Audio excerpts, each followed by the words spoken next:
everybody, and welcome to another episode of Who Wore It Best? Jersey Royale. I'm your host, Kaleigh Krish, and I am so excited to be back with you all.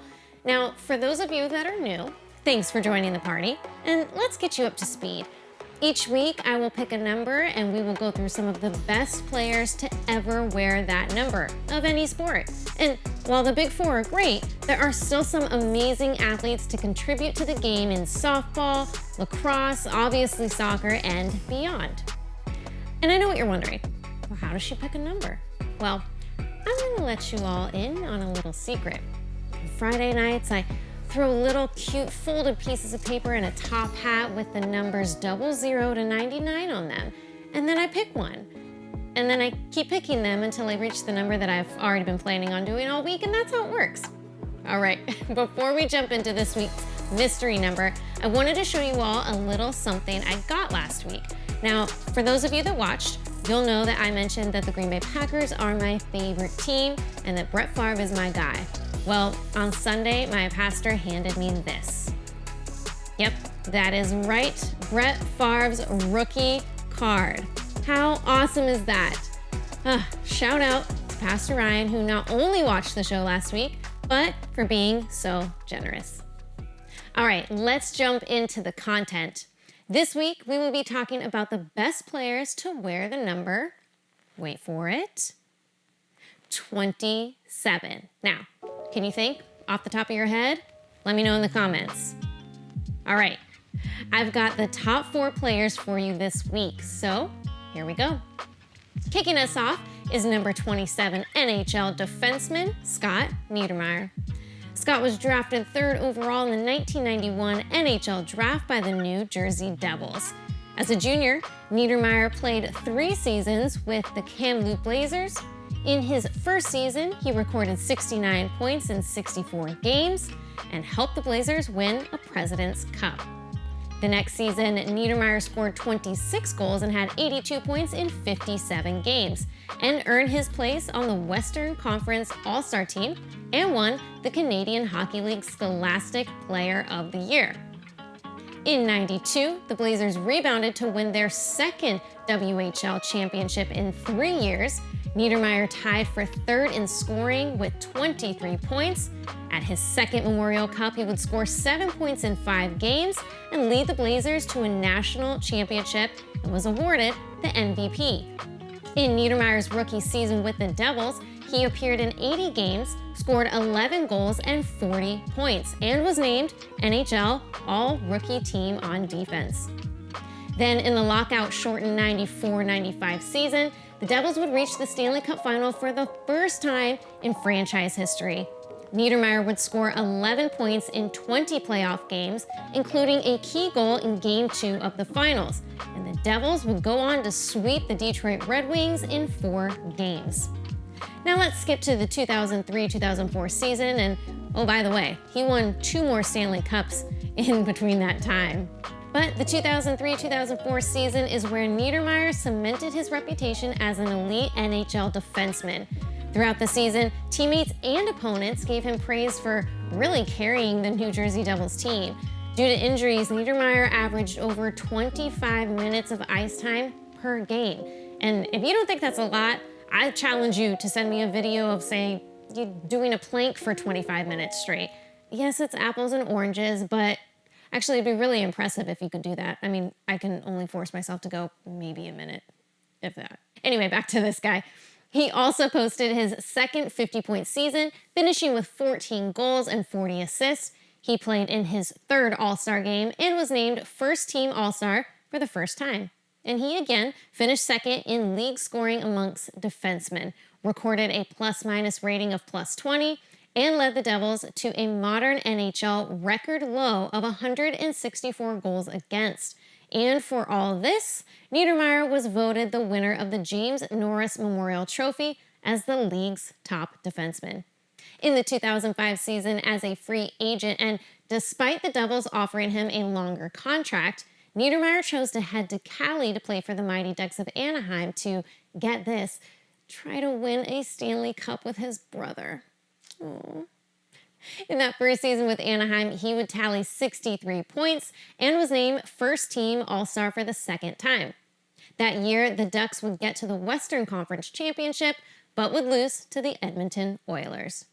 Now, the next season, NIEDERMAYER would play his 1,000th career game. He set career highs of 14 goals, 54 assists, and 69 points during the regular season. He added 11 points in the 2007 Stanley Cup playoffs and was named the recipient of the Conn Smythe Memorial Trophy as the most valuable player of the postseason. And yes, the NIEDERMAYER brothers would win a Stanley Cup together with a victory over the Ottawa Senators, Anaheim's first ever championship. Scott NIEDERMAYER retired as a player on June 22, 2010, but we can't forget about the international accolades that he also earned. Representing Canada, NIEDERMAYER had a gold in the 2002 and 2010 Olympic Games, a gold in the 2004 World Championships, a silver and gold respectively in the 96 and 2004 World Cups. Absolutely incredible. And he is the only player to win every major North American and international championship in his career. That's the Memorial Cup, World Junior Cup, IIHF World Championship, 2 Olympic gold medals, 4 Stanley Cups, and the World Cup. And to top it all off, as if that is not enough, the New Jersey Devils retired NIEDERMAYER's number in December 2011, where it will forever be memorialized. All right, it is time to look at our next athlete to don the number 27 and bring Mr. NIEDERMAYER some much-needed competition. And while NIEDERMAYER was getting drafted in 91 and winning World Junior Cup championships, this guy was being born. Oh, that's right. Next up, we are talking about Mike Trout. His athleticism on the field has regarded him as one of the most outstanding players in the history of baseball. Well, we'll just have to see about that. Trout was drafted in the first round of the 2009 MLB draft, and while he had a slow start to his 40-game MLB stint in 2011, things would ramp up in 2012 and people would start to see what the buzz was all about. Trout recorded his first 4-hit game on June 4th, scoring all 4 times, and would get his second 4-hit game just 15 days later. In the same month, he would get his third 4-hit game. Now, okay, great, the guy can hit, but he can also play defense. Here he is robbing Orioles shortstop J.J. Hardy of a home run as he leaped up at the center field wall to make a spectacular catch in the bottom of the first. Trout broke both Angels franchise and American League rookie records when he crossed home plate in 14 consecutive games. By August, Trout had set the rookie record for batting average through 100 games. He became the youngest player ever to hit at least 20 home runs and steal at least 40 bases in a season, and the kid has had a lot of firsts. On September 9th against the Tigers, Trout became the first player under the age of 22 to hit a leadoff home run in back-to-back games. He became the youngest player in the 30 for 30 club, 30 home runs, 30 stolen bases, and the first ever to hit 30 home runs, steal 45 bases, and score 125 runs in one season. Now, Trout finished second in AL that season, batting average of .326, third in slugging percentage, .564, third in on-base percentage, .399, second in OPS, .963, and first in OPS plus, .171. All of this, of course, he would win the Jackie Robinson Rookie of the Year award and even came in second in the American League MVP award. In 2014, Trout would finally get his AL MVP award. I say finally, yes. I realize it was only his 3rd season in the majors, and he had come second in his first 2 years, so finally, he got it. He was the first player to win by unanimous vote since Ken Griffey Jr. in '97. What did he do to deserve the award? No, nothing. Just topped the AL with 111 RBIs, batted .287 with a career high 36 home runs, and led the league in both runs scored with 115 and total bases with 338. No big deal. In 2015, he became the youngest player to reach 100 home runs and 100 stolen bases, surpassing Alex Rodriguez. And he led off the All-Star game with a home run, and for the second year would be named All-Star MVP. In 2016, Trout would be named AL MVP for the second time and joined Barry Bonds as the only other player in MLB history to finish top 2 for the MVP in 5 straight seasons. And I consider that 2016 MVP pretty special. I mean, he was up against Jose Altuve and Mookie Betts, and he beat them both while playing for a team that would go 74-88. Sorry. 2018 was an incredible start to the season. He had his first 5-hit game on March 26 at Yankee Stadium, 3 doubles, a home run. He homered twice in each of his consecutive games versus Seattle. And wait, what is up with this guy in Seattle? I mean, he's had his first major league hit against them. He hit 2 home runs in 1 game. The youngest player to do so, by the way. The youngest player to hit for cycle, and his 200th career home run against the Mariners. Anyway, in 2018, he batted .312 and was 4th in the league with 101 runs scored, 39 home runs, 79 RBI'S, and 24 stolen bases. And again, he would finish second in AL MVP votes. At that point, the Angels knew what they had to do, and they signed Trout to a 12-year, $426 million contract, which at the time was the largest contract in the history of North American sports. In early September, Trout's season would be cut short due to a foot injury, but he would still take home the AL MVP award that year as he hit .291 with a 1083 OPS. He piled up career-high 45 home runs and 104 RBI'S in 134 games.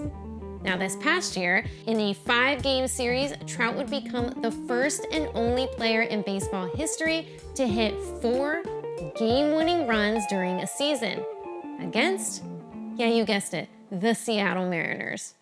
He would finish up this year with a .283 batting average, 85 runs, 124 hits, 40 home runs, and 80 RBI'S. Now, in 2023, Trout is set to be the captain of the U.S. national baseball team in the World Baseball Classic. And who's going with me? Well, there you go. Trout's career up to this point already puts him in the running to be the best player to ever wear the number 27. And we still have 2 more players to go. How can that be possible? Here we go. Next up on the list, we have our first lady joining the battle. Welcome, Miss JENNIE FINCH. Now, normally I would never mention high school numbers, but these are too crazy not to. At La Mirada High School, she left with a 50-12 record, which included 6 perfect games, 13 no-hitters, a .15 ERA, and 784 strikeouts. That is insane. She would go on to play 4 years at the University of Arizona. In her freshman year, she would throw her first no-hitter during the NCAA tournament versus the Texas State Bobcats, but the team would be eliminated from the World Series in the quarterfinals. In her sophomore year, Finch would record 29 wins with a .79 ERA. JENNIE also led the team at the plate with a batting average of .327 and 16 home runs and had 14-game hitting streak. When she wasn't pitching, she was at first base, recording a .983 fielding percentage in 287 chances. JENNIE was named NFCA First Team All-American, First Team All-Pac-12, and the NCAA Regional Most Outstanding Player. She helped secure her team's appearance at the NCAA Women's College World Series, but would lose in the semis. Now, the next year would put JENNIE FINCH's name on the map. She started the season with 31 consecutive scoreless innings. On March 30th, she hit 2 home runs and doubled with 9 RBI'S as the Wildcats destroyed the Oregon Ducks 11-1. That stellar performance at the plate would tie her for 3rd all-time in the NCAA for a single game. Finch and the Wildcats were the #1 seed heading into the NCAA tournament and made it to the World Series the 3rd straight year. Jennie had victories over Cal and Oklahoma to reach the finals, where she would face her favorite team as a kid growing up, the UCLA Bruins. Jennie pinched the Wildcats to a 1-0 shutout victory win to win the Women's College World Series National Championship. Finch set an NCAA record with a perfect season, earned Pac-10 Pitcher of the Year, struck out a career-high 14, and she did it twice. She had 3 Grand Slams, 11 home runs, batted .309, and let's just add most outstanding player in the College World Series as well. That perfect 32-0 season extended her undefeated streak to 40 consecutive victories, second most in NCAA record books. Finally, she was also awarded first team for Pac-10 and NFCA, plus the coolest award in women's sports, the Honda Sports Award. Now, this award goes out to 1 female athlete in each of 12 sports. Now, that means that Jennie beat out every other Division I softball player that year. Insane. By the way, she would win it again the next year as well. In 2002, Jennie's senior season, she would pitch a shutout against the Oklahoma Sooners, where she struck out a career-high 19 batters. The Wildcats beat the #1 team that year, UCLA, which would give them their 20-0 record to start the season and set the NCAA record of 60 straight wins. Finch would take her team back to the College World Series, but would lose to Cal in the national championship game. Now, Finch left the program with the career leader in strikeouts, shutouts, innings pitched, and tied for no-hitters with 8, while also ranking in the top 10 in most other pitching categories. She was also top 10 in home runs, RBI'S, and walks, and she remains top 10 in several pitching and walks all-times lists. Finch's prolific career at the Women's College World Series included appearances all 4 years, a 7-2 record, 70 strikeouts, 3 shutouts, a 1.83 ERA in 65 innings, and at the plate, she contributed 5 hits, a home run, and 2 walks. In 2003, the University of Arizona retired her number 27. Now, I know that sounds like enough right there, but wait, there's more. In 2004, Jennie Finch joined the Team USA and headed to the Olympics in Athens, Greece, where she had a 2-0 record, striking out 13 batters in 8 innings while giving up only 1 hit, 1 walk, and no runs. Team USA would defeat Australia and win that gold medal. In 2008, Finch would be back again at the Olympics, where she pitched 4 no-hit innings in an 11-0 victory over Venezuela. Then she pitched 5 shutout innings in a 7-0 victory over Chinese Taipei, and 2 more shutout innings in a 9-0 victory over China. However, Team USA lost 3-1 to Japan, but still came home with that silver medal. In 2005, Finch started her National Pro Fast Pitch career with the Chicago Bandits. She was named NPF's Co-Pitcher of the Year, and with a perfect season extended her streak into 2006. Finch won 15 consecutive games with 104.1 innings pitched, allowing 51 hits, 12 earned runs, and 21 walks. She struck out 127 batters to post a .8 ERA. Incredible. On May 29, 2007, she struck out 17 batters and combined with Kat Osterman for a total of 41 strikeouts to set a single game record for the combined total. In 2009, she pitched a perfect game with the Bandits and added another perfect game to her resume in 2010. Now, having an impact like that in a league deserves to get your number retired, which is exactly what the Chicago Bandits did. They also, by the way, the stadium where they play their home games, yeah, that's at 27 Jennie Finch Way, Rosemont, Illinois, just in case you were wondering. Whew, alrighty. We have one more athlete for you tonight. And before I announce my winner, Any guesses who the winner might be so far? No?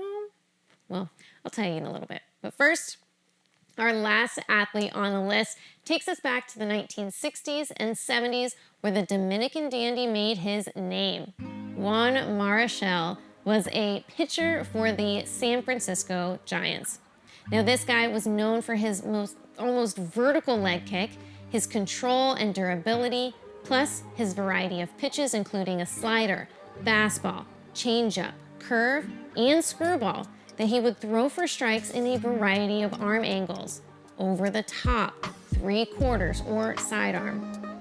MARICHAL won 18 games to help the Giants stay in contention for the league championship while they were neck and neck with the Dodgers.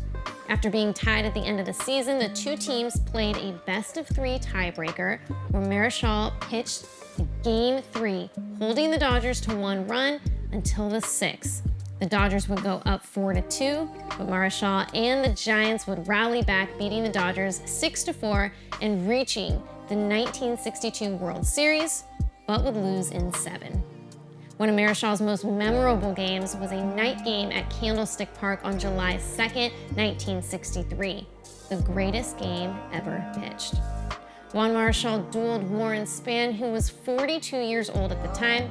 The pitchers matched scoreless innings until Willie Mays homered off of Spahn to win the game 1-0 in the 19th inning. Both pitchers tossed 15-plus complete games, something that had not been done or before or since in the major leagues. MARICHAL allowed 8 hits in 16 innings, striking out 10, and saddling eventual career home run king Hank Aaron 0 for 6 that night. Spahn had 9 hits in 15 1/3 inning with 2 strikeouts. Now, Giants manager Alvin Dark offered to take MARICHAL out twice after the game had reached 12 innings. MARICHAL said, "Do you see that man on the mound? That man is 42 and I'm 25. I am not ready for you to take me out." I like it. He went on to earn 191 victories in the 60s and most of any major league pitcher. And in his career, MARICHAL had 243 wins, a 2.89 ERA, 3,507 innings pitched, 2,303 strikeouts with only 709 walks.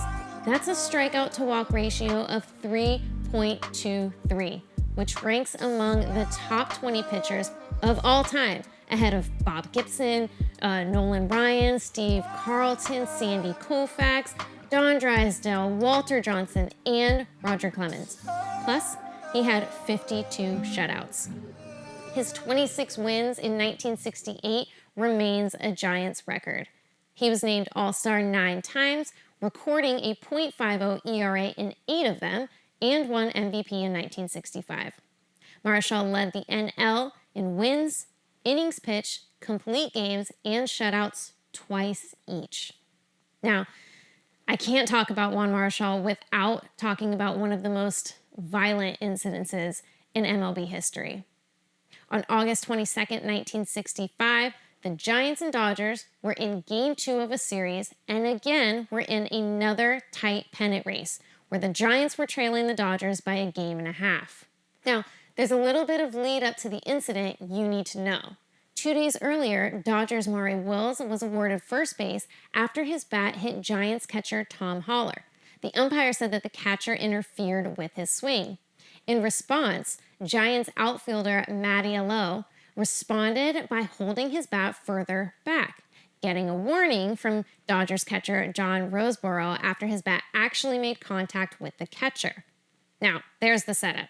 So 2 days later, both teams are at each other's throats, back and forth, hitting batters or coming close. Both teams got a warning from the home plate umpire. Now, MARICHAL came up to bat in the 3rd inning, expecting Koufax to throw it at him. But instead, he was startled by Roseboro's return throw to Koufax that came so close to hitting MARICHAL he could feel the breeze off the ball. MARICHAL screamed, "Why did you do that?"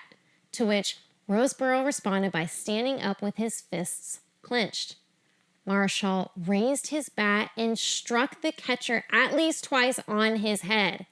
opening a 2-inch gash that would require 14 stitches.